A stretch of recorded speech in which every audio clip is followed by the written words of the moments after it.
This tape has been copyrighted. Any duplication or reproduction without written consent is prohibited. Pick up this book. You could read this book in about, I almost read the whole damn book in about 30 minutes, okay? So it's not very, probably an hour and a half you could read all of it. And he's written other books. It's called Jeffrey Gitmer's Little Green Book of Getting Your Way. Isn't that what you all want, to get your way? Like when you're trying to set an appointment, what are you trying to do? Get your way, right? When you actually get on an appointment and you're starting to present, what do you want to do? You want to get your way, right? Don't you? Right? Okay. Doesn't it make sense that you should try to get better and learn how to get your way better? Some of you already have a certain level of skill in getting your way, but if you're not having big success, that skill's not that good right now. You with me? This skill, unless you're like killing it right now, this part right here, you got a problem with this right here. Okay? You need to get better at that. If you're meeting with a bunch of people and you're not closing anybody, you're not recruiting anybody, you're not getting anybody to do anything, you don't have that down yet. That doesn't mean you can't have it down, you just don't have it down yet. Okay? That's all it means. Right? You need to pay a lot of attention. If that's a weakness, then guess what do you do with the weakness? You work your tail off and turn it into a strength. That's what you do. That's what winners do. Okay? First chapter, right? They're little tiny chapters too. Persuasion is the process. Getting your way is the outcome. It says persuasion is a science. You can learn to persuade. You can learn the best ways to persuade in each given situation of your business life, your sales life, and your personal life. Persuasion is an art, never crossing the line to pushy. It's very important. You don't want to be pushy, right? Persuasion is not pushy. Persuasion is an art. To get what you want without being pushy is an art. All right? Without being a bore, without being obnoxious, without being, somebody that everybody, when they see you, they walk the other way because they don't want to be involved with you. You know what I'm talking about? There's an art to it. He goes, persuasion is an art. Never cross the line to being pushy. It's showing reserve and poise. In short, being cool. It's showing reserve and poise. How can you become reserved and poised if you're not really confident in knowing what you're doing? Very difficult to be reserved and poised when you're not sure of yourself, when you don't really know your material, when you don't really know what you're talking about. Very difficult to be poised and reserved and calm when you're not sure of yourself. You with me? You got to get good to get to that place. He says persuasion is excellent questioning skills. You ever heard that before? Is excellent questioning skills beyond excellent communication skills. It's getting the other person to clarify what you want in their mind rather than tell them this is why that happened. Ask, why do you think this happened? Or what made this happen? It's a subtle but powerful difference. It's questions versus telling. You've heard me say that over and over again, okay? It says persuasion is asking questions that clarify the situation, asking for elaboration, understanding, and why will lead you to harmony. Okay, so asking for elaboration. So if I ask Martin, do you plan on retiring in this job? Are you going to be doing this, delivering, Fritos till you're 65? No. So what's your exit strategy? What do you plan to do? How do you plan to get out of that? Well, I don't know.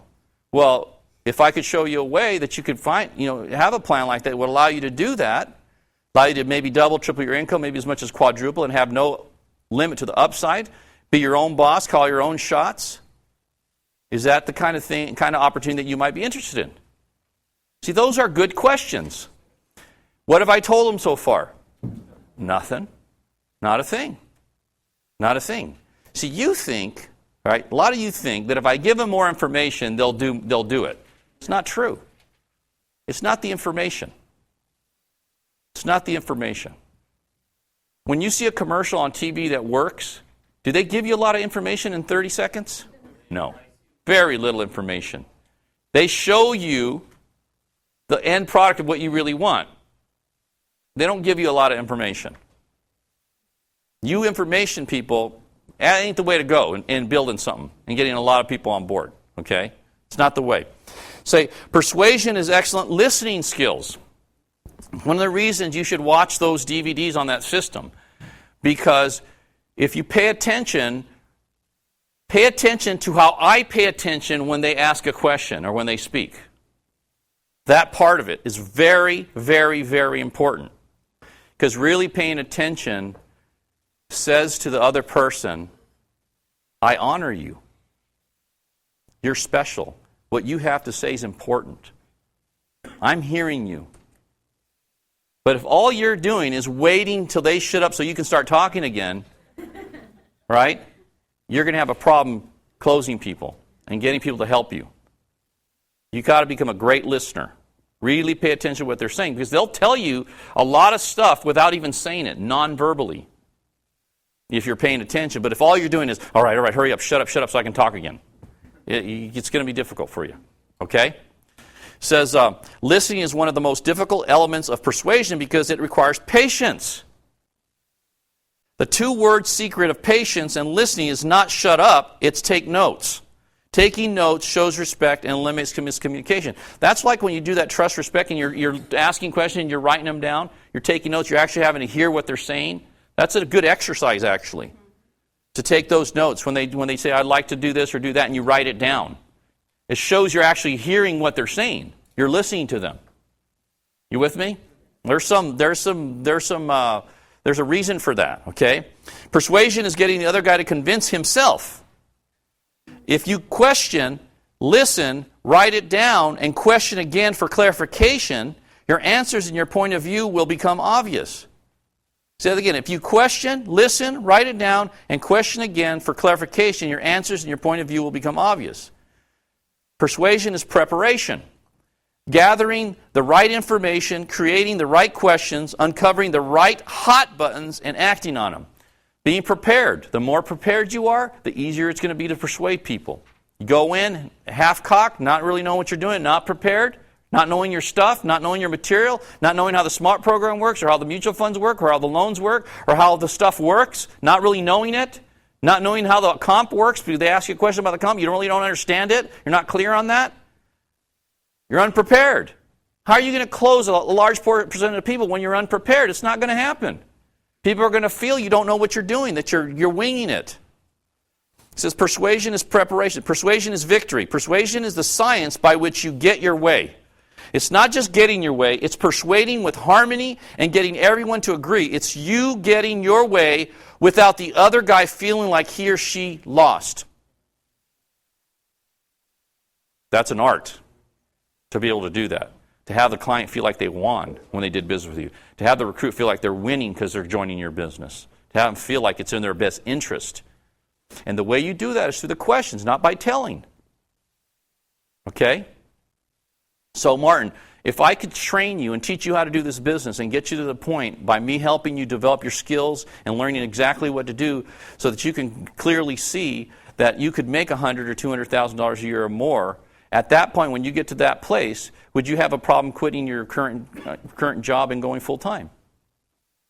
Okay, great. Instead of saying, hey, man, you need to go full-time. If you want to win, you got to go full-time. Well, that doesn't work. All right? Persuasion is reading this book more than once and putting the elements into action. Okay? It's true, right? He says, thinking you can is 50%. If you want to be convincing, if you want to persuade others to your way of thinking, if you want to get your way, then the first person you have to persuade is yourself. See, right now, a lot of you are not really persuaded yet that you're in the very best business that anybody could be a part of. You're not really persuaded that the services and the F&A and the options and solutions that we offer are better than anything they could get anywhere on the planet Earth. You don't really believe that. You're not persuaded yet. You don't believe that if they join you and they work with you and they follow your lead and they do what you do, that they're absolutely going to be successful. You're not really closed on that yet. Not really. Because if you were, you'd be telling people that, and then you'd be acting on that, and you'd get people following you like crazy. See, the person you've got to really close yourself. See, that's why reading the little articles I did, right, that sort of thing, that helps me to be persuaded that I'm in the right place doing the right thing. One of the reasons why those messages that I'm starting to send out, if you're on Go Solo, right, I sent one out this morning. I don't know if anybody heard the one from Omar. Anybody hear that one yet this morning? Okay. So when you heard that, Pat, did it make you feel like, oh, I hate being part of Primerica, it's a big scam? Doesn't that make you feel good about what you're doing? Yeah. So you haven't heard it yet. This is what it is, okay? This client, a 28-year-old, a lawyer, right, was spending $40 what? $4,800 a year for $500K in a cash value policy, and he was going to have $179,000 at 65. With us, for about $800 a year, we gave him $500K, and he's going to have $2 million. How could you not? Huh? Sharp, educated, an attorney. He's a very bright guy. He's not stupid, right? Now, he doesn't know anything about financial products, obviously, or he wouldn't have bought that, okay? So just because a person's sharp doesn't mean they know what they're doing in a different area. Just because a person's a lawyer and understands the law fairly well doesn't mean he understands the financial services world and those products and how they work. He's too busy spending all his time working on the law to know how financial products work. He's going to, just like he would expect you, if you had a legal problem, to come to see him and let him take care of it, he probably trusts his stuff with a financial guy, financial planner. If you're not convinced, how can you convince others? If you're not convinced, what do you think the conviction behind your words will be? 2-word answer, not very. Have you ever seen, anyways, he goes, it's the conviction, folks. It's the conviction. He says, the secret of self-belief. He says, I'll teach you everything I know about persuasion and getting your way, and if you go out and read 10 other books on the subject and become an expert, you will never be able to persuade anyone else or get your way unless you first believe in yourself, right? And self-belief is a common thread that runs through all of my books and all of my writing. There's a reason. Self-belief is at the core. The very fulcrum point of your ability to succeed at anything, not just getting your way. If your self-belief is not strong enough to evoke and emote your passion, then others will not catch it, nor be convinced or persuaded that your idea or your product or your way is best for them. Isn't that something? See, folks, when you know where you're going and you believe in what you're doing 100%, right, and you're totally convinced this is the real deal, man, when you talk to people, you're going to talk, and if they don't buy it, they don't buy it. But it's more important that you buy it and you share it that way. The right people will get that. Okay? He says, I began studying and understanding self-belief in 1972 when I was involved in network marketing, now called direct selling. That's what he says, right? Someone told me that in order for me to succeed, I had to become a product of the product. At first, I didn't understand what was meant by becoming a product of the product. Have you ever heard that before? Right? So when you recruit somebody, if you don't do an F&A on them and get their plan in order and get them saving and investing money and buying insurance if they need it and doing a mortgage if it makes sense for them, right? Or in other words, they have to become a product of the product. If they don't become a product of the product, if you don't close your own recruits, how are they going to do this thing? How could you do that? You can't do that and not be a product of the product. You cannot do this and get in front of a group of people with a lot of conviction and not own our products and not be following a plan and not getting yourself financially independent yourself. It's ridiculous, okay? Then you become a con man or woman. He says, it turns out I had to believe in it before I could convince others to become part of it, and the best way to build that belief was to use the product I was selling myself. If I wasn't using it, how could I sell it? See, every new recruit, you got to read this little section to them when you recruit them. Read this to them. Here, let me read this to you. Let's read this together. You think I'm dead serious. You have people, Lewis, that don't have an F&A? How could you recruit somebody and not have them have an F&A and implement the F&A, whatever products make sense? Now, we don't sell products if people don't need them, but if we do an F&A on somebody and they need something, they need to do it. Period. Or don't work with them. You're not going to go anywhere, because if they're not implementing what you're doing, they don't believe in what they're doing. Why would you work with that person? They have no chance. You with me? See, that's the problem when you recruit somebody, they don't want to get field trained. You know why they don't want to get field trained? They don't believe in what we're doing. They don't believe that this is the best thing. They don't believe that their family would be better off if they met with us. They don't believe that yet. That's why you can't get them to set any appointments. Because you haven't closed them that this is the best thing that ever happened to anybody. That their only chance for financial survival is meeting with a Primerica rep and meeting with you. And if they don't meet with us, it's going to be disastrous for them down the road. You have to be able to convey that to your new recruit. If you can't convey that to the new recruit, you're not going to get them to take you to see anybody. Best way to do that is show them some examples of things that we've done for people, like the one we just talked about a second ago. The more of those you can show them, and see what we did here, look what I did here. Hey, Ron, don't you have some examples of people you've helped? Why don't you put a portfolio of 10 of each and just go through a few of them and show them every time when you're recruiting them. Look, this is what we do. This is what we're going to do. This when you take me to see these people, we're going to go do this for them. We're going to help them like this. We're going to make a huge difference. We're going to be the best thing that ever happened in their life. Financially, 20 years from now, Ron, they're going to go, thank you so much for coming to see me. Man, I'm retired now. Things are awesome. Or my son just graduated from college, and I didn't have to borrow money. I was able to pay for it because of the program you set up for my kid when 20 years ago when he was or 18 years ago, whatever the period of time is, right? I mean, that's what you should talk about. Am I making any sense? Am I talking to myself here, right? I mean this. This is important, right? This is such great stuff because if you go to a car dealership and the salesperson isn't driving the same kind of car that he's selling, why should you even consider buying it? If he doesn't believe in it enough to own it himself, why would you even consider buying a car from somebody who doesn't drive that car? It's ridiculous, right? If you ask yourself, how much do I believe in what I'm doing, the answer will reveal your probability of persuading others and getting your way. These are the fundamental beliefs necessary for you to achieve success, persuade others, and get your way. Number 1, believe in yourself. Number 2, believe in what you're doing. Number 3, believe in the product. And number 4, believe in the company. Those are critical. Believe in yourself, believe in what you're doing, believe in your product, and believe in your company. That's why it's so important. You've got to make sure people understand, why is our SMART program so good?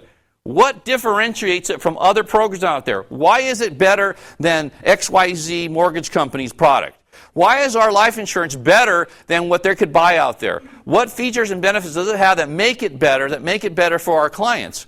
Why is investing in mutual funds and putting together an investment portfolio and strategy better than saving money in a bank?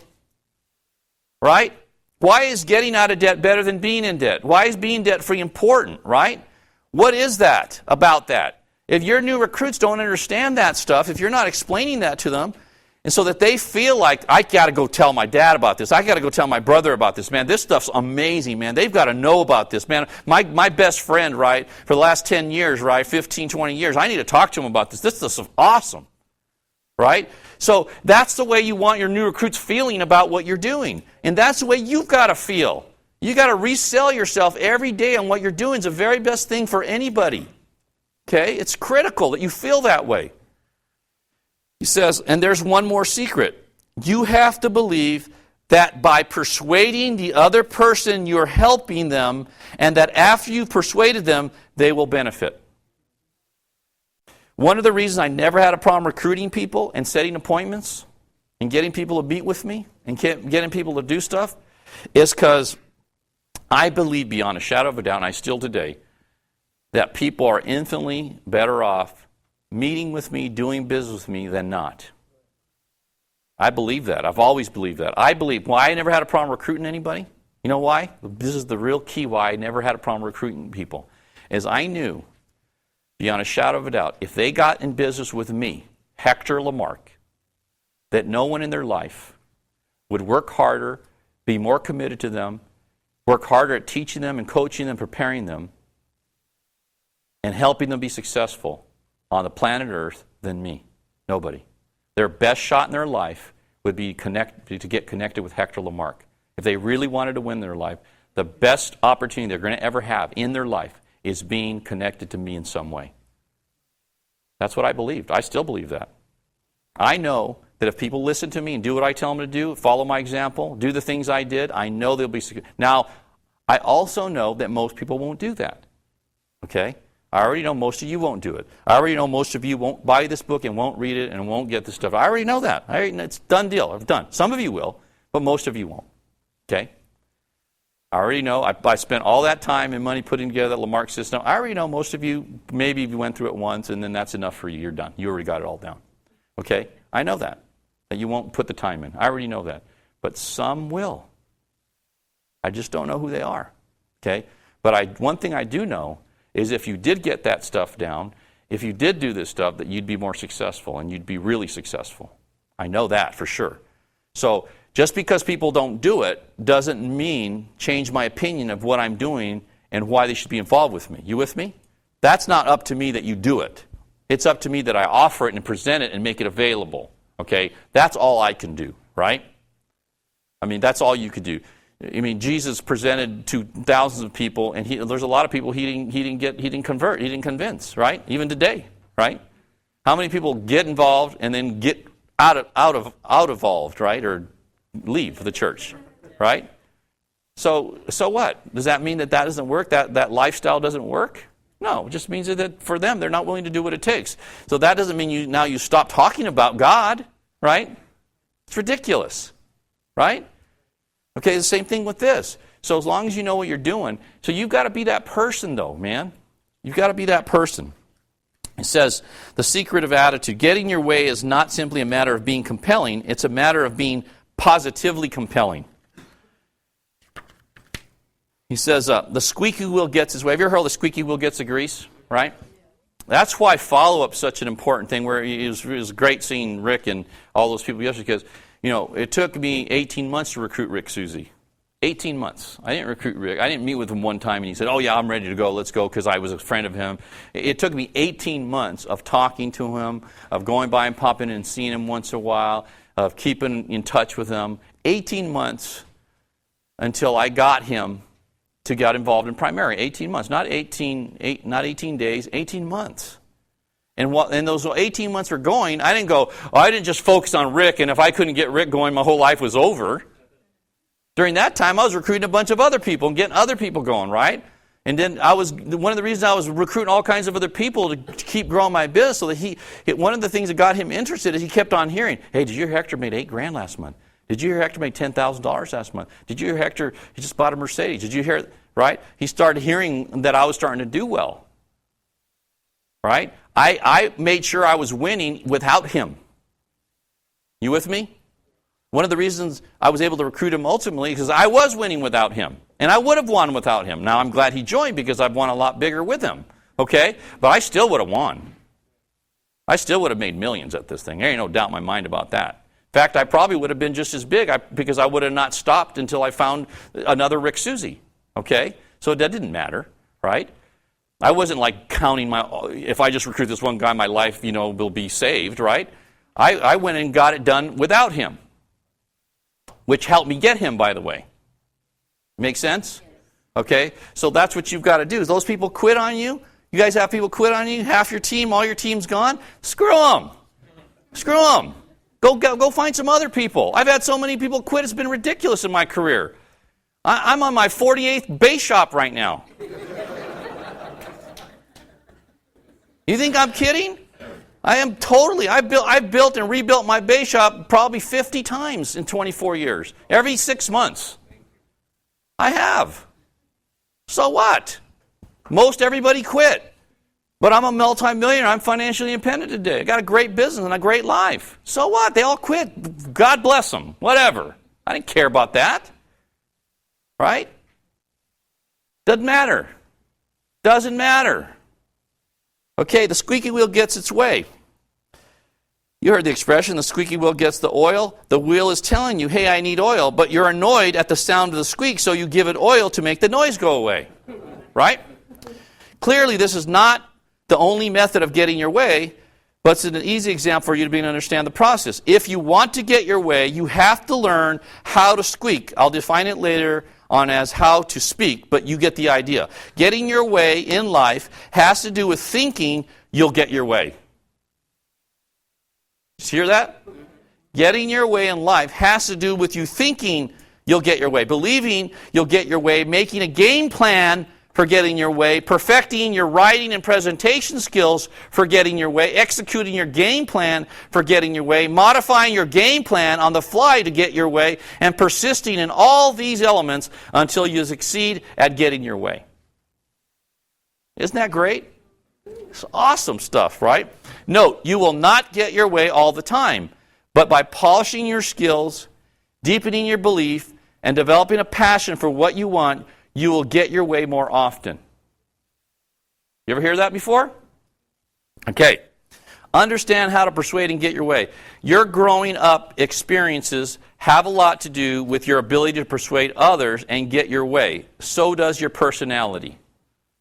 So a lot of your growing up, right, experiences, like how your parents were with you and stuff like that, has a lot to do with your ability to persuade others and get your way, right?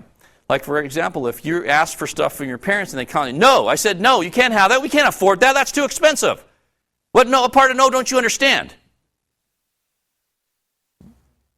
That bring back any memories for any of you? Huh? Right? And they beat you up about asking for stuff. And then that keeps happening. You know, you're a little kid, and when you're a little kid, you're resilient, you keep asking anyways, right? But pretty soon you start getting older, and they keep telling you, no, I said no, that's not for us. People like us can't, you hear that kind of stuff, and now you're an adult, and you're afraid to ask for anything. Right? You're afraid to ask because you're afraid, you think your mom's going to yell at you, your dad's going to yell at you for asking, right? But you don't ask. A lot of how we grew up affects us. I know that affected me for a long time until I got over that, right? It says, as I said in the beginning, everybody wants to get their way. It's the unwritten laws of the universe. You've been working at it since you were an infant. Your method of persuading was crying. You had no other way of communicating what you wanted, that you wanted a clean diaper or that you were hungry or you're tired. It worked. As you grew up, oftentimes your emotional plea would go over the edge. As you progressed, you were able to combine words with emotion. In childhood, they call it a tantrum or pitching a fit. And much of the time, it worked. Negative, but it worked. Okay? Well, that doesn't work today, right? Fast forward. To get your way, you have to be able to convince others. It's that simple, right? To get somebody to join your business, you got to convince them that this is the best use of their time ever. That this is going to be the best decision they've ever made. If you can't convince them this is the best decision they'll ever make, you're going to have a hard time recruiting people. You got to convince them that this is a great decision for them, how it's going to affect them, how it's going to benefit them, what they're going to get, how they're going to get their goals and dreams met, right? How their life's going to be down the road. You've got to be able to articulate and get them and close them on that. That's the deal, right? He says convincing others has to do with your own conviction. See pages 19 through 24, which we already went through, okay? Coupled with your ability to articulate a believable message. There's so much data that you can have. I mean, that's why reading and having third-party material, that you don't want to use it all the time and smother people, but you have to have this information available to show people what other people are saying about why this is a great business and why cash value sucks and why you need to be out of debt and all this different stuff and the thing about the Social Security and why you need a plan. And I mean, you've got to have this information at your disposal that you can use to help make your case, right, to be more persuasive. Right? You've got to have that stuff. And then the company produces a lot of the stuff for you as well, right? There's all kinds of stuff. If you just open up your eyes, look on the internet, I mean, gosh, there's so much information that you could have at your disposal. If you organized it, you'd have it there when you needed it. To convince people, right? To convince and to persuade, right? He says, your message has to make sense, and your message has to contain a what's in it for me element that allows the other person to feel valued and persuaded. So in other words, when you're sharing, you've got to constantly, everything's got to be presented on why it's good for them to say yes and go forward, right? What's in it for them? What do they get from joining you? What do they get from becoming your client? What do they get? So one of the reasons why you show examples of other people and their success and what you did for them, so you can show them this is the kind of thing that's going to happen to you, something like this. If we do business, either we're going to have these kinds of results for you or we're not going to do business. The only time it makes sense for you to do business with us or with me is if I can do this. But if I can do this, is there any reason why you wouldn't want to go ahead and enjoy the benefits of getting out of debt 10 years sooner and having more coverage for your family and retiring at 50 instead of 65. I mean, stuff like that, right? So, getting your way. The principles of convincing others are personal conviction, being believable, telling the truth, and providing value. And I wrote underneath that, Primerica to a T, right? That's Primerica. What do? Personal conviction, being believable, telling the truth, and providing value. We're one of the few financial service companies that actually tells our clients the truth. You guys know that? Huh? Mike, have you ever run across any that didn't tell them the truth? Huh? It's scary what they do, huh? Scary what mortgage companies do to people. It's scary what the investment companies do to people. It's scary what the life insurance companies do to people, right? I'm telling you, I said this in a Go Solo, we're the only financial service company on the planet Earth that 100% of the time does what's right for the consumer. Always, period, That's non-negotiable. I don't know of one other company that does that with every single client every single time but us. We're the only one that I'm aware of. That alone should make you so excited about being part of this thing if you're the right kind of person, right? I know there's nobody in here that would intentionally go there and try to screw a client and get him involved in a product or service that wasn't truly in their benefit, right? You wouldn't do that. That's not the way we operate. That's something to brag about. That's something you should tell new recruits about. That's something you should tell clients about. That's the kind of company we are. You sit down, you do an F&A for somebody, and they'll say you can't close them that first night. You need to tell them, look, when I come back, Mr. and Mrs. Smith, I want you to know that unless my plan significantly improves your current situation and allows you to accomplish your financial goals, to retire sooner, get debt-free, all the things I talked about, I want you to know that I am not going to ask for your business. Because we don't do business unless we improve people's situation. I want you to be clear about that. So when I come back, the only reason I'm coming back is because I can help you.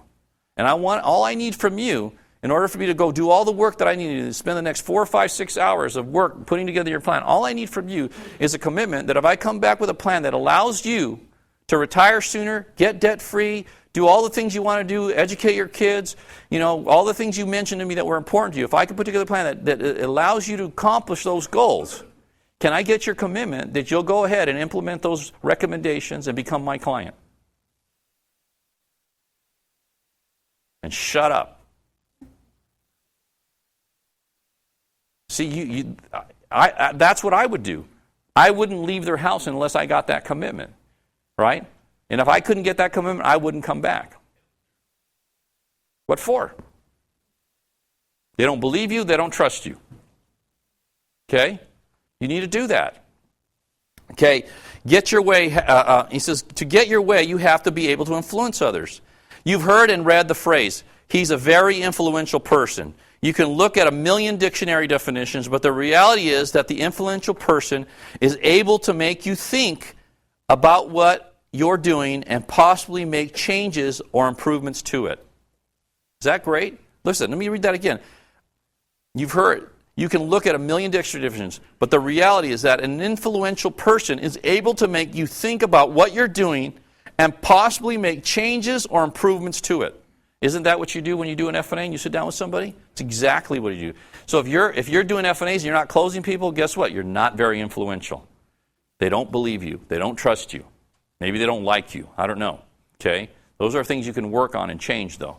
He says, but here's the secret. Being a person's influence means that you have reputation, character, credibility, and stature. Enough that people will take your message seriously. Reputation, character, credibility, and stature come from your track record and your success record combined with your perceived expertise. Pretty good, huh? They come with your track record, your success record combined with your perceived expertise. Because if you have a track record and perceived and a success record, right, and perceived expertise, are people more likely to listen to you and do what you say or less likely? They're a lot more likely, okay? He says, but the manner of influence is powerful enough to make you part with your money, change your mind, and change your ways. The manner of influence is powerful enough to make you part with your money, change your mind, and change your ways. Do you think this would be important to learn how to become influential? Yeah, to your success. The more influential you are, the more successful you're going to be. It's really simple, okay? But here's the secret. Being a person of influence, or it says, people of influence also have actual personal power. You've heard it referred to as a power to influence. Your ability to influence others is often based on their perception of and belief in you. All right? And they get that from what? When they meet you, they get that with your appearance, the way you speak, the way you conduct yourself, your knowledge of what you're talking about. There's a lot of things that determine that perception and belief in you. That's why it's so important to get prepared, to know what you're doing. So when you sit down with people, if you know what you're doing, people perceive you as knowing what you're doing. Their belief is better, right, in you. Okay? You may be influential in some circles and not in others. The better your reputation is, the more likely it is that you are able to influence others. The principles of influencing others are character, credibility, stature, history of success, and reputation. And then I wrote on the bottom, this is why you need to recruit the right people. See, if you recruit people that have character, credibility, stature, and a history of success, and a good reputation, is it going to be easier to field train those people or not, Mike? A lot easier. Okay, so does it make sense that you would focus on those kinds of individuals? Not the young single person that lives with their mom, okay? That doesn't work. Not that they couldn't do it, but it's not the best bet. Okay? That's why recruiting the right people is so critical. And so many of you recruit the wrong people trying to turn them into the right people. And it just doesn't work.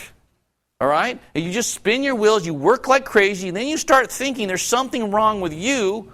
When there's nothing wrong with you, there's something wrong with the people and the character and the reputation of the people that you recruit. You with me?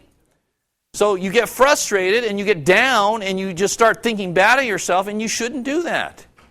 What you should do is try to find the right people. Spend more energy with the right people. Have that little conversation, prospect, and have a little conversation I taught you earlier with the right people. It's better to do that. Because it's obvious, okay, I mean, if you recruit the right people, you don't need to recruit as many people either, okay? You need to recruit a lot, but the bottom line is, you don't have to recruit. I say this over and over again, but the truth is, in '88, right, my best base shop year, I recruited 32 people a month and did 156 sales. You know what? We recruited a lot of the right people then. That's why that happened. Okay?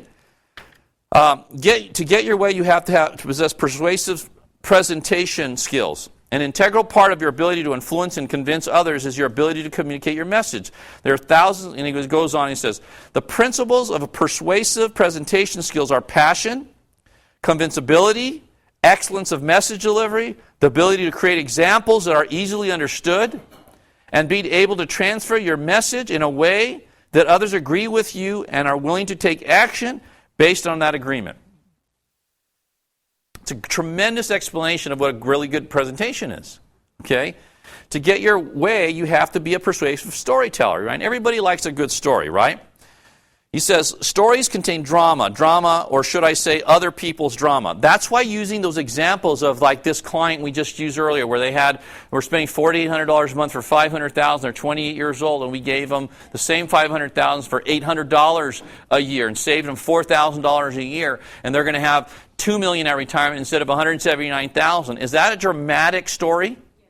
It's very dramatic. Or the story that Pat was just telling us about, where she's going to do that loan, and we saved them $2,100 a month?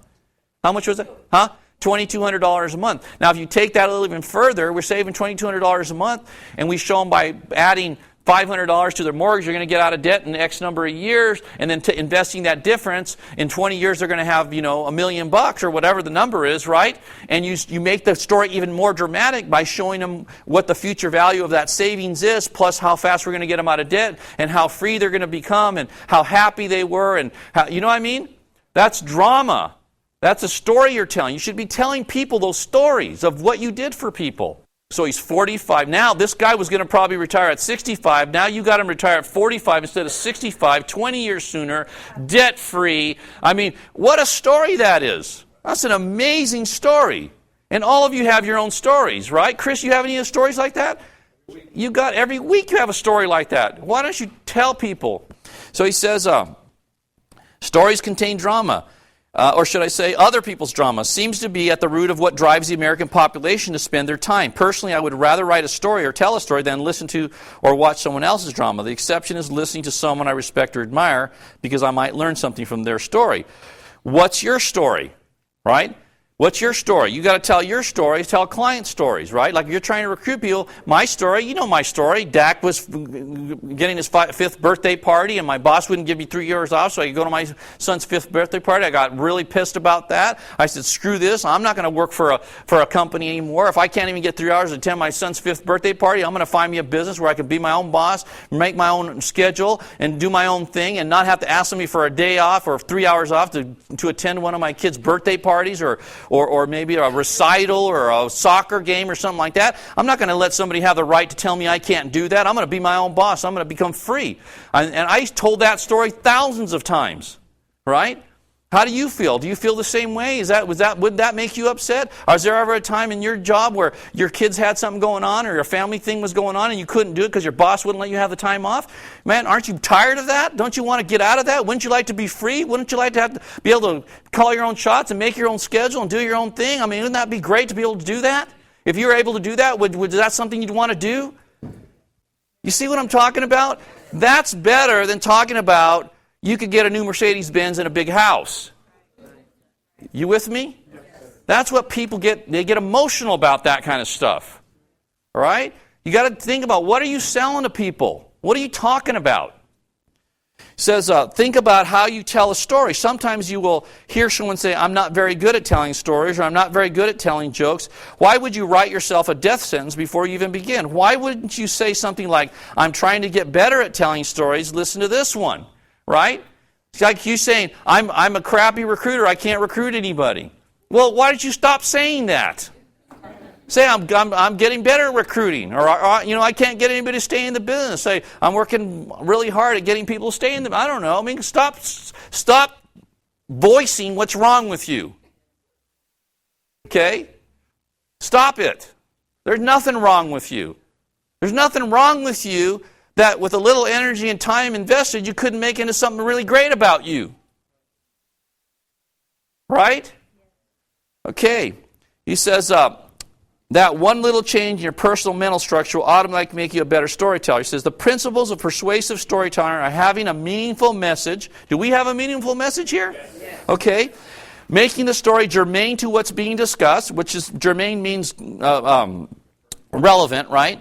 Being able to tell it in a convincing manner, and combining your theatrical skills with the presentation skills to add the element of performance to the presentation of your story. That's all you got to do. Right?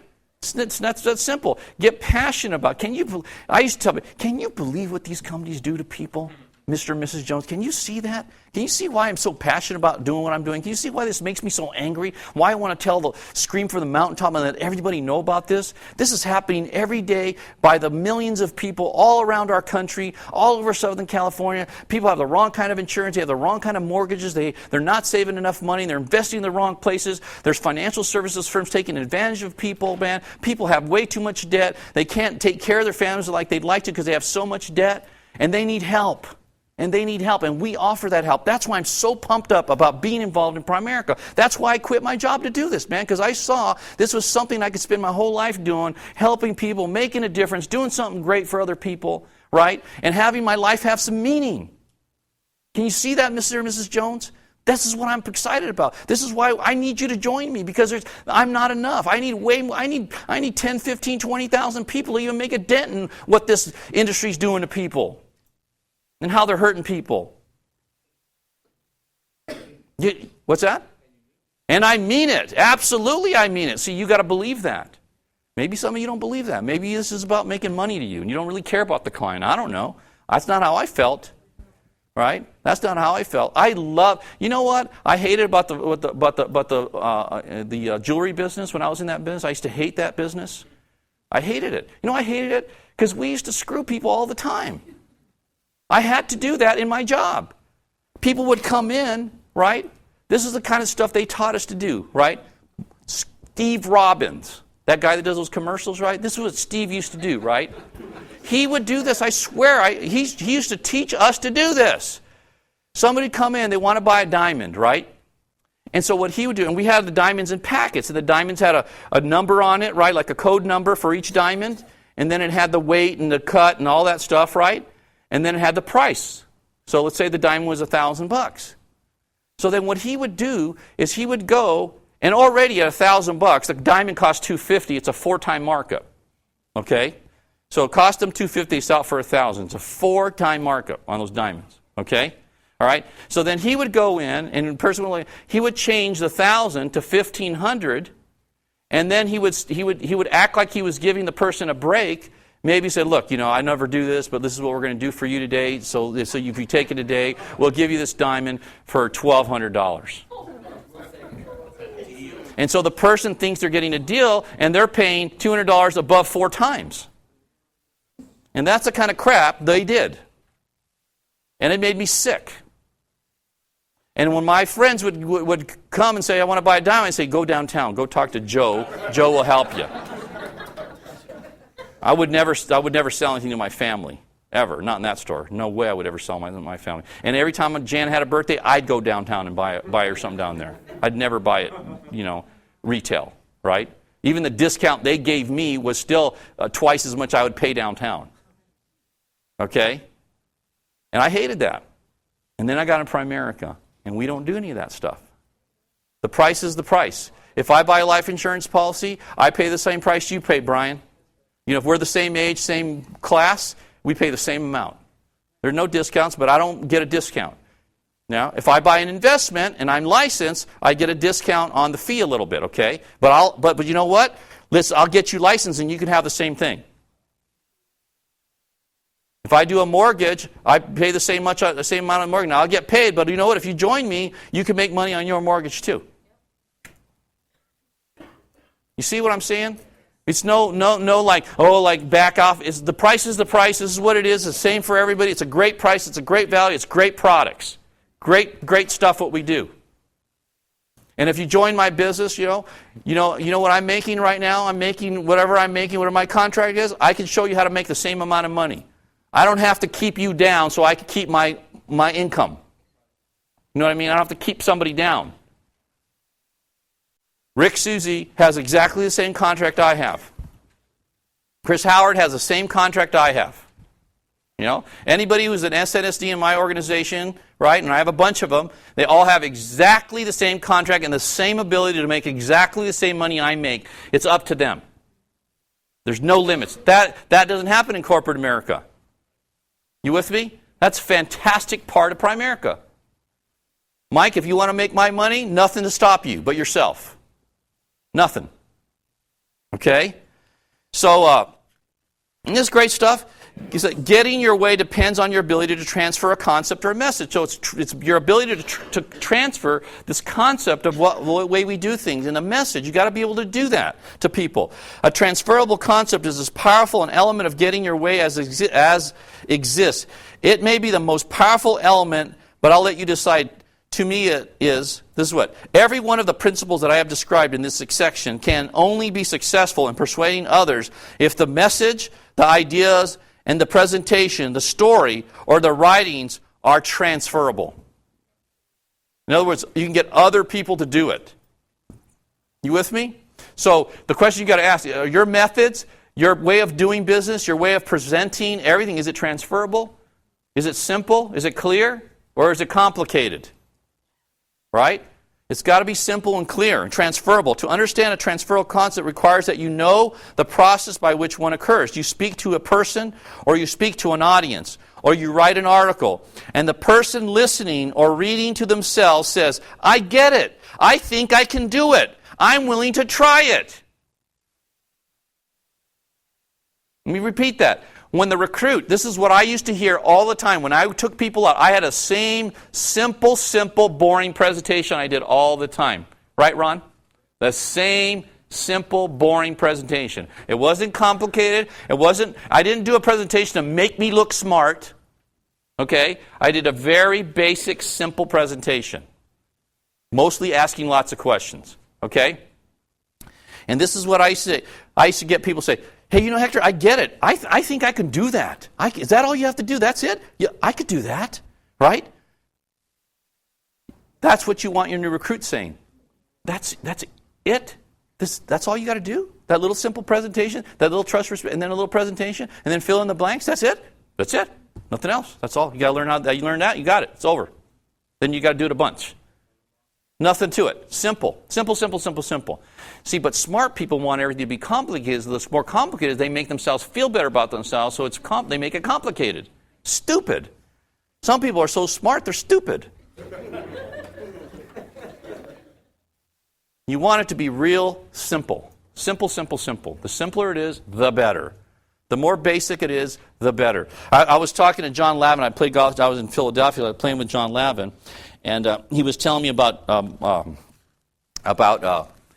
let me see if I get this right, but I'm going to paraphrasing it. But he's saying that Roy Matlock is like probably the best at securities in the company, one of the best. Does tons of securities, man. Tons of it. And this is a securities presentation. He said he sells American funds. He gets today's, every day, USA Today, right here, it says mutual funds, 15 largest stock mutual bond funds. He said, he asked the client, he says, Mr. and Mrs. Client, I recommend American funds. If you look at here, there's American Fund. These are the 15 largest stock mutual funds. American Growth Fund, year to date, is 15.5%.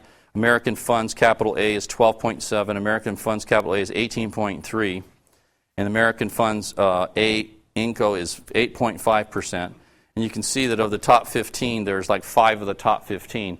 Why do you think 5 of the top 15 American funds are the biggest funds in the country? Why would you think that is? And what do you think they say? Because they're good. And that's the reason we sell them. So how much do you want to invest?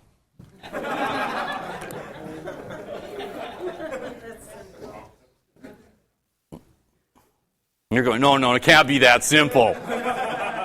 Don't you have to tell him the blah, the blah, blah, blah, blah, blah, blah? No. That's all he does. And he sells American funds. You guys can sell American funds. You can sell whatever you want. But he makes it so simple. So you think you got to have all this information and know everything, and you don't. You don't have to explain everything. If you could show them that these are the biggest funds, these are the kinds of returns you're getting, why do you think they're the biggest? Because they're the best. Because people trust them. Because people trust their management, and people trust what they do. And they do a good job. So people put money in there. How much would you like to invest? That's simple enough for y'all? Yes. You want it to be, you smart ones are going, it can't be that easy. I want it to be harder. Okay, whatever. He says, in other words, the recipient of your message understands it, feels comfortable with it, and believes in it enough to take action. That's the key to any presentation, right? To get them to buy, to get them to join. They feel comfortable with it. They understand what you're saying. Because a lot of times, you know why you don't close? Because people don't understand what the hell you're talking about. You're all over the place. It's too complicated. Doesn't make sense to them. If it doesn't make sense to them, what are they going to be? They're going to be afraid. That's what they're going to be. And if people are afraid, do people take action when they're afraid? No. Are people going to try to, buy a house right now? Why aren't people buying houses right now? Because they're afraid right now. Because it's really up in the air, right? They're afraid. He says, not only do you convince others, not only do you persuade others, but you also get them to convince and persuade themselves to take action on your behalf or what they perceive to be in their best interest. And of course, you have to show them that it's in their best interest, clearly. That would also be in your best interest. This is why the crusade is such an important thing.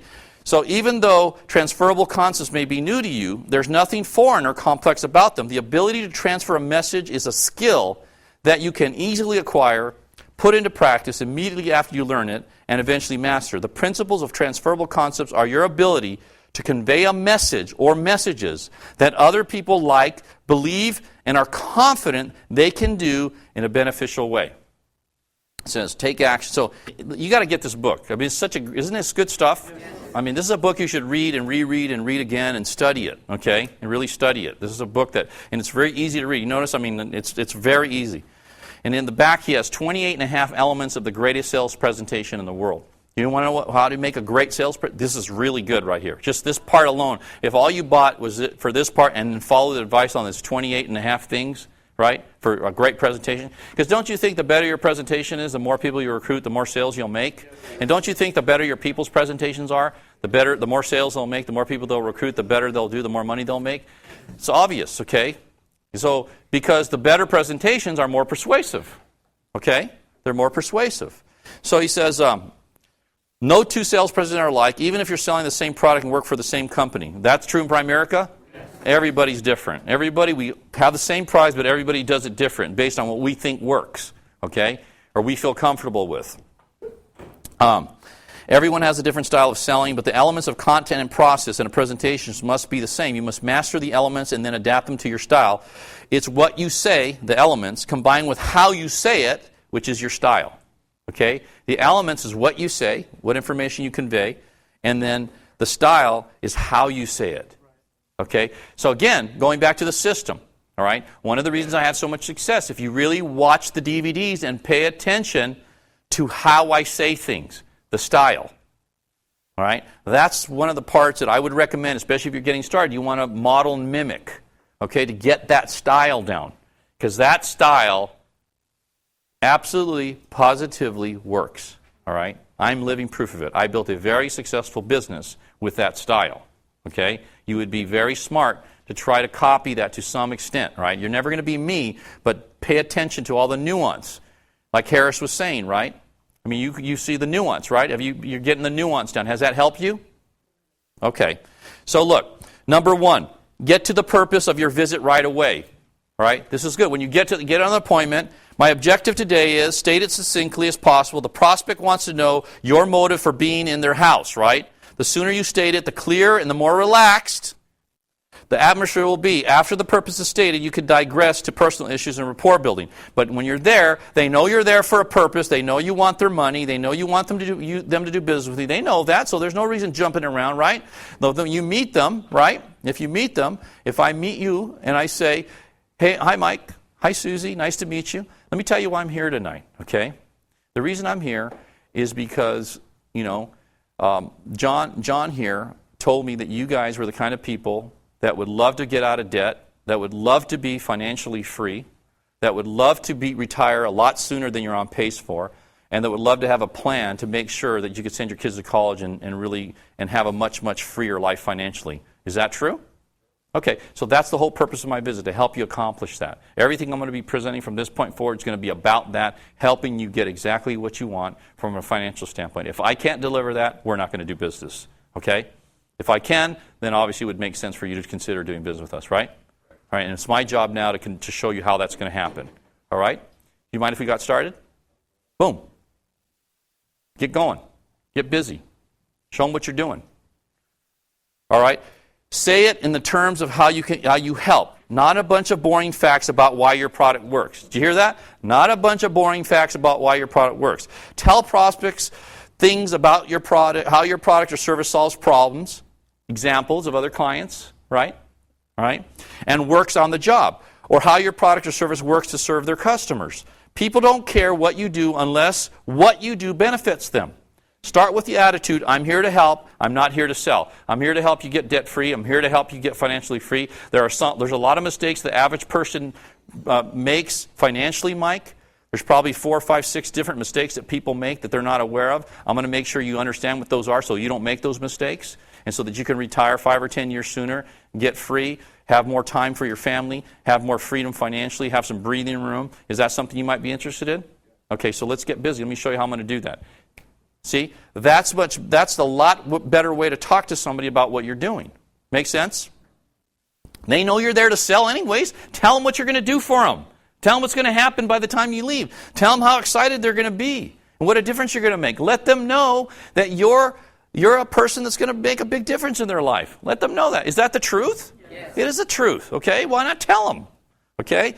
Be the happiest, most positive, most enthusiastic person on the face of the earth. Is that great? I mean, it's great. Happiness and enthusiasm are contagious and attractive. A happy atmosphere is a buying atmosphere. Let your desire to help shine through the strongest, okay? Be a happy person. Don't be a stick in the mud. Nobody wants a professional, uptight person in their house, all right? They want a relaxed friend. You with me? Okay? Take the stick out of your rear end, all right? Get friendly and comfortable before you begin. Get friendly. Don't start selling without a warm-up. Establish rapport or no sale. If they don't like you or trust you, they won't buy from you no matter what. Get personal information. Use it for reference. So once you tell them what you're there for, then you can start talking about, who they are, what you're going to try to do for them, and blah, blah, blah, right? Make them a friend. But tell them up front what you're going to do. Get friendly. He says, build confidence, trust, and credibility. People want someone who can get the job done, okay? Number 6, use power phrases and buzzwords in your industry. The right language gives the prospect confidence that you understand the product and its business. Powerful phrases send the message. So that might be for a different time when you're selling to a product. Number 7, tell why we're different instead of who we are. If a prospect is buying a copier, he thinks they're all the same. Don't use the words competition. Substitute the words industry standard.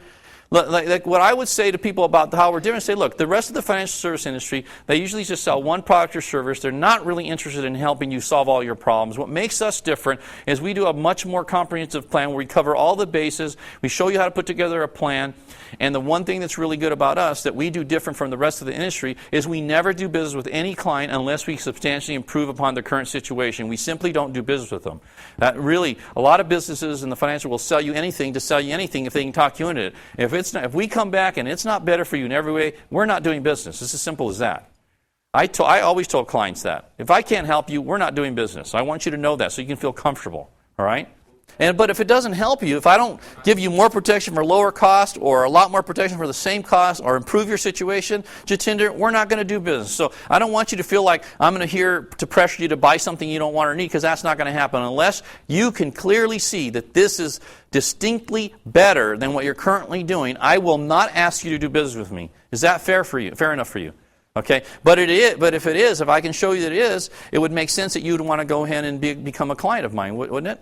Okay, but the onus is on me to get you to see that, right? And get you to feel comfortable with that, right? And that's what I'm going to do tonight, okay? That's how I talk to him, just like that. Real simple, okay? Build confidence, trust, tell how you're different. Say everything in terms of you and your, not me or we. Language syntax sets a tone for the sale. Be sure the tone you set is one that appears to take the perspective of the only person that matters is the prospect, right?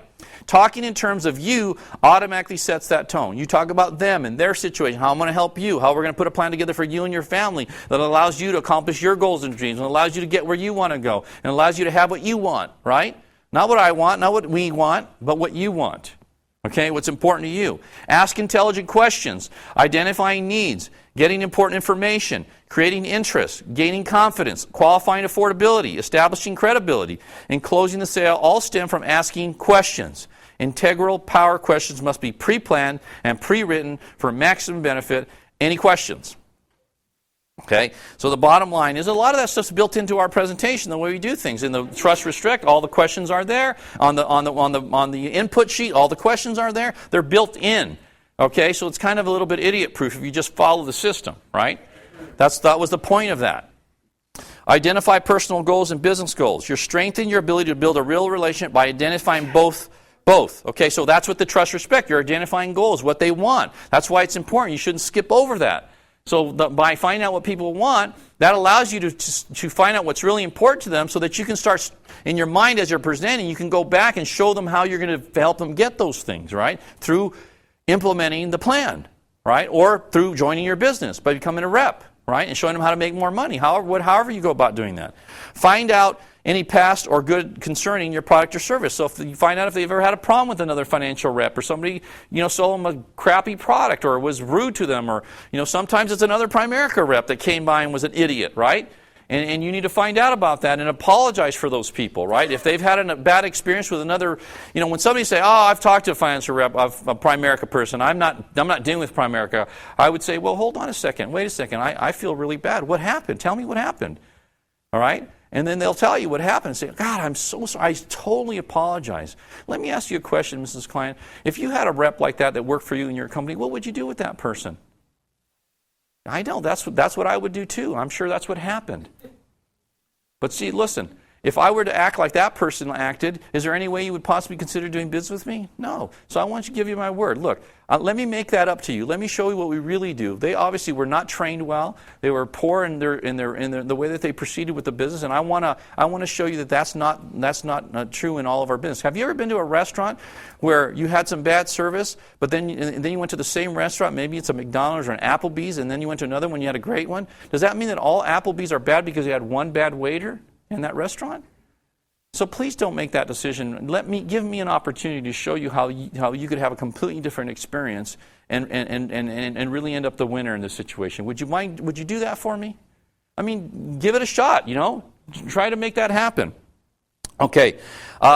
Find out, focus on the value of what you offer and how the value meets his or her needs. Forget about price. The prospects will 5 minutes after he becomes a customer something goes, he says, forget about price. The prospect will, 5 minutes after he becomes a customer and something goes wrong. Concentrate on value and productive use of the product, okay? So price is a non-issue. Price is only an issue in the absence of value anyways, all right? So if you sell on price, you're never going to win the game, okay? You're the value, you're the difference as a person, as an individual. Focus your talk on their profit, their productivity, and how they will use your product to make this happen. When you talk about these elements, it makes your prospect perceive ownership.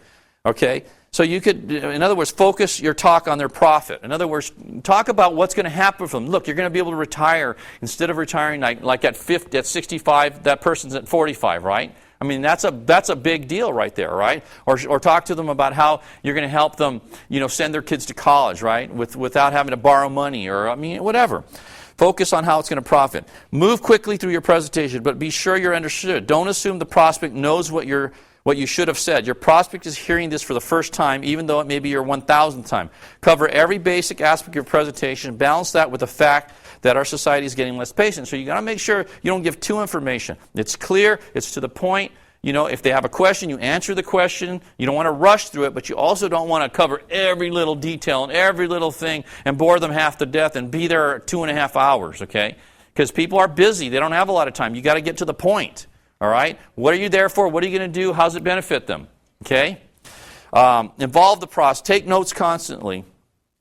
And this is important. When they say things, you should take notes. If they ask a question, take a note. If they ask you a question, especially you don't know the answer to, all right? This is what I used to do. If somebody asked me a question, I didn't know the answer, I say, hey, Jose, that's a great question. I'm not quite sure on that. I think I know, but I'm not positive, but I don't want to misspeak. So what I'm going to do is I'm going to write down that question. I'm going to put it down right here in my Palm Pilot. And I'm going to check on that first thing in the morning, and I'll get back to you. What's a good time to call you tomorrow? Could I call you at 5 o'clock? Would 5 o'clock be good? I'll call you at 5. And then I would put the question, I'd put the time, call Jose Daniels at 5 o'clock. I would get the answer at 5 o'clock. You can set your alarm on your phone, right? Set the alarm, make the call him right at 5 o'clock like you said you would, and answer the question. All right? That's what you should do when somebody has a question you know the answer to, okay? Involve the prospect. Test them. Let them do the demonstration. The sooner you gain involvement, the easier it is to gain prospect understanding and confidence. Let them help you. Set up. Let them touch the product. Creates an early sense of ownership. I mean, maybe you could even have them fill in the blanks on the F&A input form or something, right? I mean, if you can do that. Take it back. Keep it control at all times. If you give samples or literature to the prospects, don't continue until they have looked and touched or read and ask for them and take them back. It's your presentation. Keep total control of it. Make the prospect pay attention to you, not your samples or papers. Note, if they ask to see again what you took away, it's a big, perhaps a closing signal or buying signal. Use testimonials when the time is right. They're the only proof you've got. Use them to overcome doubts, objections, stalls, or specific issues that are blocking the sale. That's also with recruiting. It's the same thing. Use those for those reasons, all right? To gain understanding, ask approval questions. Getting approvals along the way leads to getting approval at the end. Questions like, don't you agree? Or do you understand how this could help you? Or shorter, isn't it, doesn't? And you know those. We've taught those to you, right? You hear me doing that in those overcoming objections. Make the prospect qualify, too. You want to do business with people most likely to help you grow and prosper. 95% of your headaches and complaints come from 5% of your customers. Retrain them or fire them. Note of caution, you may be selling them wrong and creating your own problems. But if you have clients that are a big old hassle, or you have agents that are a big hassle, right, that are just take up all your time, but don't do any production, don't do anything, you can't fire them, but you can ignore them, all right? And that's what I do. People that talk, and they don't do a damn thing, I ignore them, right? I mean, it's a waste of energy. You don't want to be spending a lot of time with those people. Learn to recognize buying signals, usually revealed in the form of a question about a price or delivery or specific features or productivity. Close when you hear them. Don't answer with yes or no. If you do, you'll go past the sale. So if they say, how soon would I be covered? You say, great. How soon would you like to be covered? Tonight. Fantastic. We can do that. Let's go ahead. Boom, you're right into the sale. You write the paperwork up, right? I mean, that's the kind of thing you would do. Overcome objections before they occur. You ever heard that before? Okay, I don't care what your product or service you sell. There are only 10 major objections a prospect can raise, and you've heard them all before. Wake up, anticipate them, address them in your presentation before the prospect has a chance to raise them. That's what I've done. That's what I've taught my whole career. You overcome all of them in the body of the presentation. They don't become an issue, right, if you do that correctly. Sell timely payment for your product or service rendered. Don't make half a sale. Sell how and when payment is expected. It's different. For our sale is not like that. All right, don't close the sale. Assume the sale. Assume it from the moment you enter the room. Then take the logical steps to complete the transaction. The sale is a given if the need is present and the presentation is superior. If the need is present and the presentation is superior, the sale is a given. The recruit's a given. It just will happen, right? Close the sale completely. Handle the details. Confirm the next action. State what you need to get started. I need a check for $89, all right? All right, what else do you need? You need a check, you need a voided check, or whatever you need. You tell them what you need, all right? Make an appointment to review and begin. Handle the last detail between when the prospect says yes and when ownership is taken. Be bold. For fun, I try without asking to get the buyer to stand and walk around. I walk around first, then I sit in his chair at his desk. This is a different kind of sale. You're not going to be doing that. Be incredible. Create an attraction to you through your superior presentation skills, product knowledge, and the ability to meet the prospect's needs. Make the prospect feel that buying anyplace else would be the biggest mistake of his life. That is a really great way to operate right there, okay? Strive for a long-term relationship with everyone. When you do this, you automatically eliminate any greed or short-term thinking from the sale. You will always be thinking, what is best for the prospect, not what is best for me. If you think long-term, it will result in a big sale. So if you're always thinking what's best for the client, not for you, you're going to build those long-term relationships. They're going to give you referrals. They're going to want to join your business. They're going to want to help you. If you're thinking about yourself, you're going to have short-term relationships, okay? You got to always be thinking about the client. Same thing with your recruit. If you're thinking about yourself when you're recruiting somebody and what they could do for you as opposed to what you could do for them and how you could teach them and how you could help them, what's going to happen, you're going to have a lot of people leaving, all right? And not hanging around. Be funny and have fun. Most people have no fun at work. If you're fun and funny, you'll have an attraction and an advantage. Make me laugh and you can make me buy is credo that you can take to the bank. Laughing all the way. These 28 and a half elements can only be looked at as a whole while you're in the presentation itself. To get that at the sales presentation, it goes blah, blah, blah, blah. A sale is always made. Either you sell the prospect on yes or they sell you on no. Right? Always. There's always a sale. And if you're doing a lot of the buying, you're going broke. Okay? So you better get good. All right. Words of caution. Some people may just be selling for the money. They will be smelled out in a minute. They shall be known as Phoenicians. It's been shortened to phonies over the years. Don't do it for the money. Do it because you believe it passionately. Do it because you love it. And money will never be an issue for you. You'll make a ton of money. Isn't that great stuff? I mean, that's just a small part of that. But that's really, you write that down, right? Jeffrey Gitmer's, I think it's a Gittomer's, right? Gittomer, and it's Getting Your Way. He has other books, but this one's really, really good. Somebody said they had a DVD of him or something and watched him. I'm sure he's probably a great speaker, too. I'm sure he's a great speaker. Yeah. Get good at the business is simple, guys. You got to get good at the business, the fundamental part, right? Okay, and there's certain things you got to get really good at. You know? Yeah, as a matter of fact, this is just a list. I went over this before, but it's just... Oh, here it is. It's real simple. This is the thing, and I won't go through in detail, but I just so you know what they are, that I think you have to get really good at. And here they are, okay? Okay.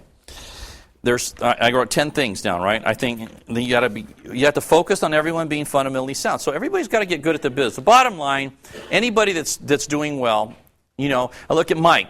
Mike is really fundamentally sound at Primerica. You understand securities really well. You understand the SMART program. You understand, how to do an F&A. You understand how to present. You know how to set appointments. You know how to close. You know how to get a person off to a fast start. Fundamentally, you know how to do the business. You're really good. Okay? So that's good, but the key for you is you got to get your guys to be that same way too. They got to get great at all those different parts of the business. Okay, you got to be fundamentally sound. If that's the key. If people aren't fundamentally sound, you're going to have a tough time retaining people because they can't make a consistent living. So the reason I'm such a proponent of getting fundamentally sound and learning how to close and all that is because I know I have a greater chance of retaining you if you do. If you get good at the business and learn how to make money, you're much more likely to stay in the business. Doesn't that make sense to you people? To me, that's just common sense. So why people don't spend more time on that baffles me to no end. I don't understand it. You should be spending an enormous amount of time on that, all right? Preparing, okay? And then the third thing, the better prepared your people are, the less work you have to do in the long run. So what happens when you got a lot of people that really are good, all right, and they know what they're doing, they need you less and less. Okay? So the better people are, the less they need you. That's a good thing because then that frees you up to either develop other people or have more freedom in your life. Does that make sense? So like Rick Susie. I spoke for Rick at his RVP retreat yesterday. I haven't done anything with Rick for over 2 years. The last time I did something for him was over 2 years ago. So I've done nothing for 2 years. My overrides on Rick business is about $1.5 million plus a year.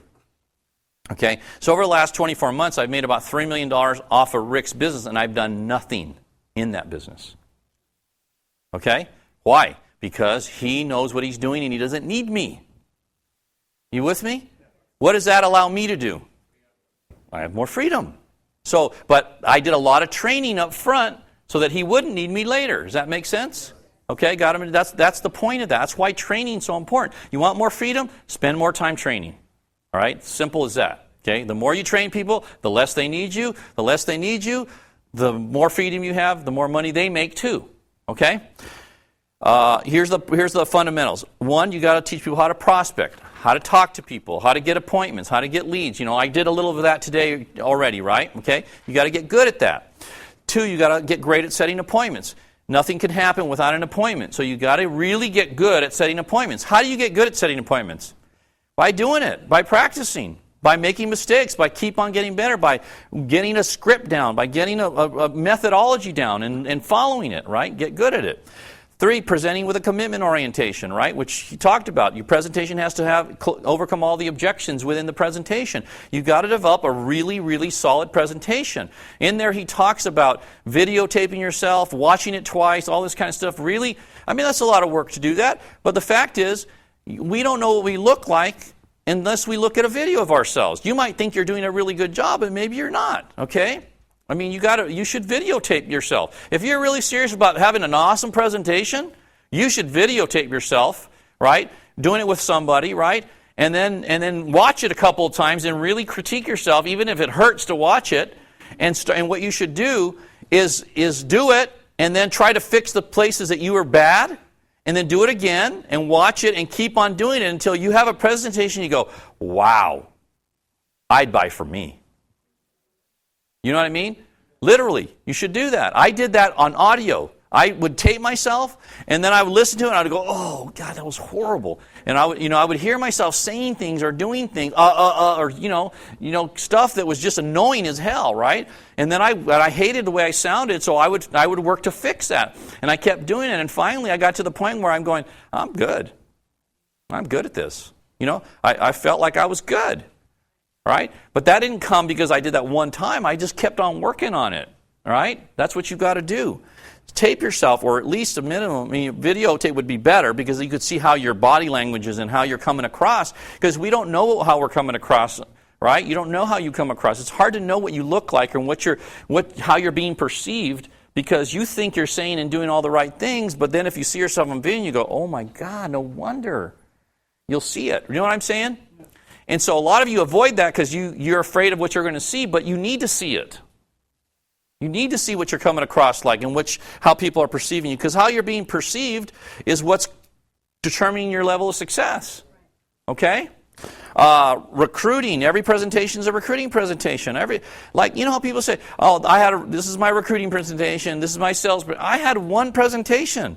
I didn't have two. I didn't have a recruiting I had one. It was just one. The same one I did at a client was the same one I did with the new recruit. It was exactly the same because when I was doing a presentation with a client, I was trying to recruit the client. Why would it be different than when I was trying to recruit somebody? It's the same thing. Why would it be different? I don't understand how you could have two different presentations. That makes no sense to me. Okay? Everyone needs to be able to recruit across the kitchen table. If your people can't recruit across the kitchen table, they will never be an RVP. If your people do not develop the skill to recruit one-on-one across the kitchen table, they will never become an RVP. They have no chance. Okay? I, in my career, have not one time in my entire career ever recruited anybody at a meeting. Never. Never, never, never. Never even thought about it. Everyone I recruited myself, I recruited across the kitchen table. I never recruited people at meetings. Because at a meeting, right, I think meetings are good because I think it gets people excited. And you can recruit people at meetings. Don't get me wrong. I'm not saying that. I'm just saying I never did it. Because when I recruited somebody, Jimmy, I wanted to be able to look at you in the eyes and show you what I'm doing and get your reaction and see if you understand what I'm talking about and ask you pointed questions and close you. And in a meeting, that's hard to do. It's difficult to do that in a meeting, right? Because everybody perceives the meeting in a different way, right? Okay? So you better be good, and you better teach your people how to be good at recruiting people one-on-one across the kitchen table. They better get good at that, or they're never going to be an RVP. All right?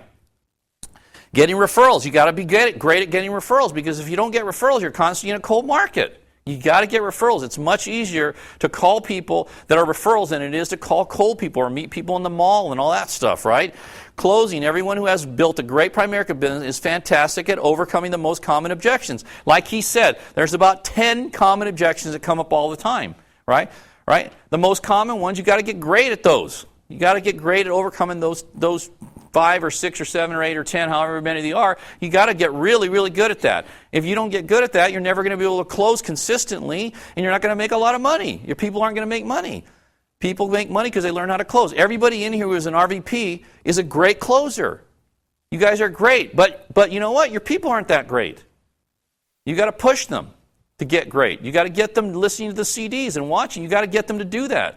Or unless you're going to spend enough time with them to teach them how to do it, which I doubt you can do that. You got to get them doing that. I used Hopkins back in those days, if you remember. I got everybody to listen to it, and I held them accountable to that. Well, you don't need Hopkins. You just listen to the Overcoming Objections CD, right? Or watch the DVD or whatever, okay? Or get online and do it that way.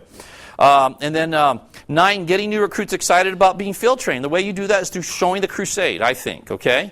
And then 10, build great personal relationships, and I mean great ones. You've got to build great relationships with your people. Look, today it's different for me than it was back then, okay? Today I'm not around a lot. I live in Vegas, or I'm somewhere. I'm not here a lot. I come here 2 days a month, right? So the relationship part for me is I'm not doing back now what I was doing then, but I still do some of it. I mean, I did that yesterday. I had, some of the Bay Shop came out, and we spent 2.5 hours together, right? I bought you lunch, and we talked, right? All right, Sturgill and Judith, was that good? Do you feel closer to me or further away from me now?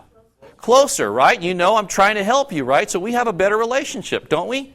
Okay, so I don't do it to the same extent, but I'm telling you, Judith and Sturgill, when I was like building a Bay Shop, I spent all my time with my people. Every available moment, every social thing, everything I did from 84 to about 92 was with my people, period. I didn't have other friends outside of Primerica. All the friends I used to have, they didn't exist for me anymore. Not literally, but you know what I'm saying? I'm being a little bit dramatic here. I spent all my time with my teammates. If I had something, man, it was with them.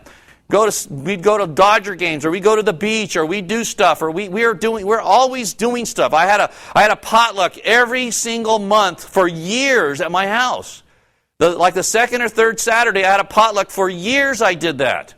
And had everybody over and spent time with them, and we'd eat together and have a couple of drinks and have some fun. I get to know their wife or their husband, and I get to know their people. And I spent just hours and hours and hours and hours and hours with people, getting to know them, finding out what was important to them, building great relationships, loving on them, making them feel special, letting them know I was there for them, letting them know I cared about them, letting them know that my whole life was about helping them get what they wanted. You remember that, Steve? Now, I don't do that today. You say, well, you don't do that today, Hector. I'm rich today. I have a life today. But that's what I did to get rich. You with me? You can't just build this business and treat it like a business. You got to have a team. You got to have people on your side wanting to spend time with you. The other day we played in a golf tournament. We had a blast, didn't we, Steve? It was awesome, right? That's like the old days, right? But we used to do that a lot back then, right? Okay? That's what I used to do. Tons and tons of time with people. We did that. I was at the meetings. After the meetings, we'll go get a bite to eat or go, I would be here till late talking to everybody. Man, I spent so many hours with people. It's ridiculous. Okay? So you got to do that. Not forever, but there's a period of time. You got to build that team, get people on your team, get people knowing you're there for them, you care about them, you want to help them, to push them and, pull them and whatever, get them going, right? You got to build relationships. Great relationships. You got to get your people to think you're the best thing since sliced bread, man. Since ice cream. And if you don't get your people feeling like you're it, man, you're going to have a hard time building a team. They got to love you, not like you. They got to love you. They got to know you love them and you care about them and you want them to succeed more than anything on earth, and that you believe in them more than anybody's believed them in their life. And you got to keep on telling them how good they are, how good they could be, what they need to do, how much you believe in them, how much you care about them. You know, and keep reminding them why they're doing it, for their kids, for their family, right? I mean, like I know Judith and Esturgio, right? I know for one thing, I'm going to be talking to you guys about, you guys got to stay focused and get this done so you can shove it down everybody's throat in your family that's telling you why you're doing everything wrong. Right? If I was you guys, that's what I'd be doing, man. I'd be busting my ass to make sure that I could shove it down their throat. That's what I'd be doing. I'd be doing it like crazy. Right? Not in a mean way. Not in a mean way, okay? In a Christian way, right? You know what I mean?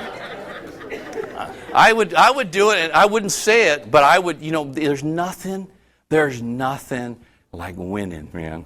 There's nothing, you don't have to say anything. You know what I mean? When I walk in a room now with people that I've known they know me, and you can feel it, man. They all know. They know. Right?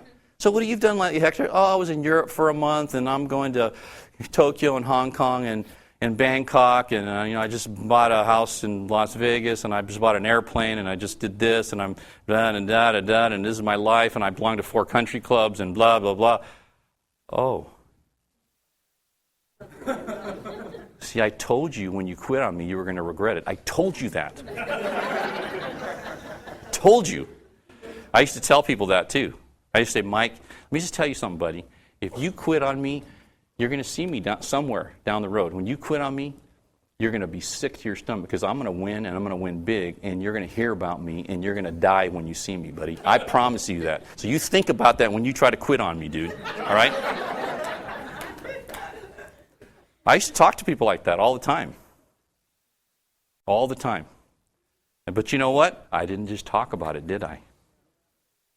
And neither should you. All right? You got to just do it. All right, see you next month, guys.